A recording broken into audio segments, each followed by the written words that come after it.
Russia takes its Baltic dispute to the World Court, raising fresh questions about whether Moscow is building a case for wider confrontation. Putin is opening a new front against the Baltic states after Russia moved to expand the grounds for sending troops abroad. Is this the clearest hint yet of a Baltic move? Moscow now says it may act to protect Russians beyond its borders. Russia appears to be writing a new pretext for intervention, with the Baltics potentially next in line after Ukraine. Putin may be seeking legal and political cover to send troops wherever Moscow says Russians are under pressure. Moscow said it plans to appeal to the International Court of Justice over what it calls violations of Russians' rights. Russia said it would defend the rights of Russians in the Baltic states after repeated warnings were ignored. Moscow said it would move to the ICJ after attempts to resolve the issue through negotiations failed. The Russian Foreign Ministry disclosed the planned move in remarks carried by Izvestia and reported by TASS. Russian Foreign Ministry said, and I quote, "We have repeatedly called on Latvia, Lithuania, and Estonia to hold themselves accountable internationally for these ongoing violations.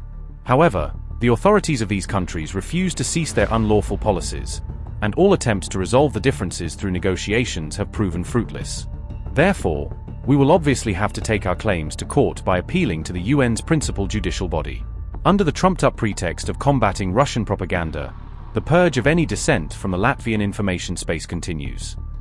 Unquote.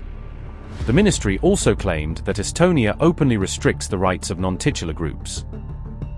Moscow said the Baltic states had refused to change course despite sustained diplomatic pressure.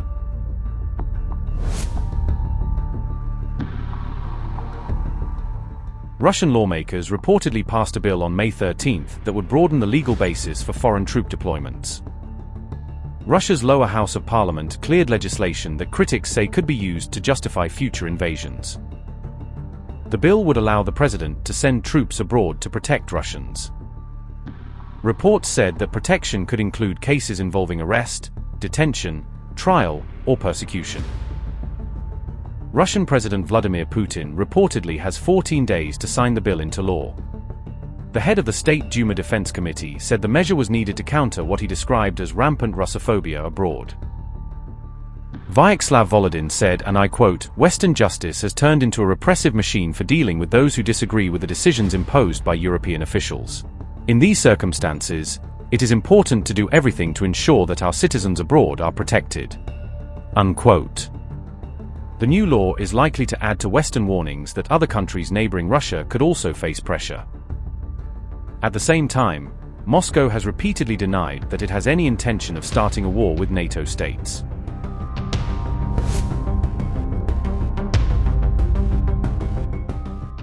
One Russian Sarmat intercontinental ballistic missile could destroy an entire nation, Russian military analyst Igor Korochenko said in his latest assessment.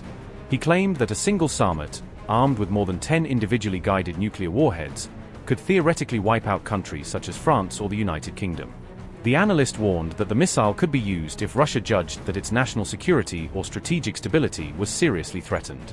Korochenko added that the Sarmat can strike targets via both the North and South Poles, complicating early warning and missile defense planning. His remarks were made as he spoke to Russian state media outlet Sputnik, which published his comments on the missile's capabilities. Notably, the Sarmat is designed as a heavy intercontinental ballistic missile specifically for Russia's strategic nuclear forces. The official footage showed the initial phases of the intercontinental ballistic missile launch, from ignition to early ascent. Russian President Vladimir Putin received a formal report on the test from senior missile force commanders overseeing the launch. According to Russian reports, Putin then reviewed detailed information about the Sarmat test during a video conference with top defense officials. Putin said that Russia has greatly modernized its nuclear deterrent since the early 2000s, citing new systems introduced over the past 2 decades. He also described the Sarmat as the most powerful missile system currently in the world, highlighting its payload and range. The Russian president claimed that the missile's total warhead power exceeds comparable Western strategic systems by around 4 times. Work on improving deterrent forces resumed in Russia and has not stopped since the early 2000s. Back then we had no time for this. To put it bluntly, Russia was going through a very difficult period in its history. But after the United States withdrew from the Anti-Ballistic Missile Treaty in 2002, we were forced to, I want to emphasize this, we were forced to think about ensuring our strategic security in the new reality and the need to maintain a strategic balance of forces, parity. That is precisely why, I would like to emphasize this once again, Russia has begun work on the development of advanced systems that have no equivalent anywhere in the world and are guaranteed to overcome both existing and future missile defense systems. We are systematically implementing the Nuclear Forces Development Program established in response to this. In 2004, we began work on the intercontinental Avangard missile system. Since 2019, it has been on combat duty. Then we developed the medium-range air-launched Kinshal hypersonic missile, which has been on duty since 2017. It is already being used during the special military operation, but work on its improvement continues, including on accuracy in non-nuclear equipment. Since 2025, the medium-range ground-based Oreshnik missile system has been on combat duty, which can also be equipped with nuclear warheads.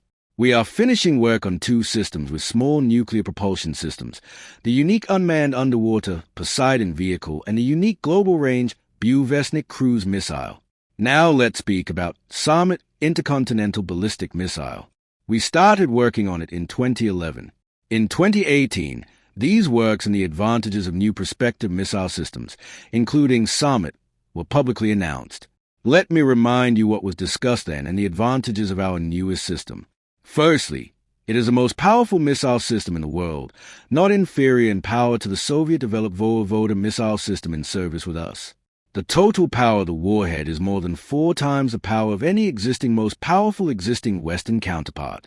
Secondly, and this is most crucial, the missile can travel not only along a ballistic, but also a suborbital trajectory, which allows it to exceed its range of over 35,000 kilometers, with simultaneously doubled accuracy characteristics and with the capability to overcome all existing and future missile defense systems. By the end of this year, Sarmat will be put on combat duty. Congratulations to the Defense Ministry, all participants, researchers, engineers, defense industrial complex production organizers, prime contractors on this major event and infallible success. Thank you for your work in strengthening Russia's defense capabilities. Good afternoon, Sergei Viktorovich. Can you hear me? Good afternoon, Supreme Commander-in-Chief. Please, go ahead, Sergei Viktorovich. Comrade Supreme Commander-in-Chief, today at 11:15, the Strategic Rocket Forces conducted a test launch of the latest heavy liquid-fueled intercontinental ballistic missile Sarmat. The launch was successful and achieved all objectives. The test results confirmed that the design and technological solutions adopted were accurate and that the missile system meets the specified performance criteria. The ground-based strategic missile system with an intercontinental ballistic missile Sarmat is being developed to replace the Soviet-made Voyvoda system. The Sarmat surpasses its predecessor in combat capabilities, especially in its flight range, payload capacity, operational readiness, and anti-missile defense capabilities, which ensure it can reliably evade existing and prospective anti-missile defense systems. The system is being developed by the joint Stark company Kyiv Rocket Design Bureau in collaboration with the industrial sector. The successful test launch of the Sarmat missile system enables us to deploy the first missile regiment equipped with this system to combat duty in the Izvestia military unit, Krasnoyarsk region, by the end of this year.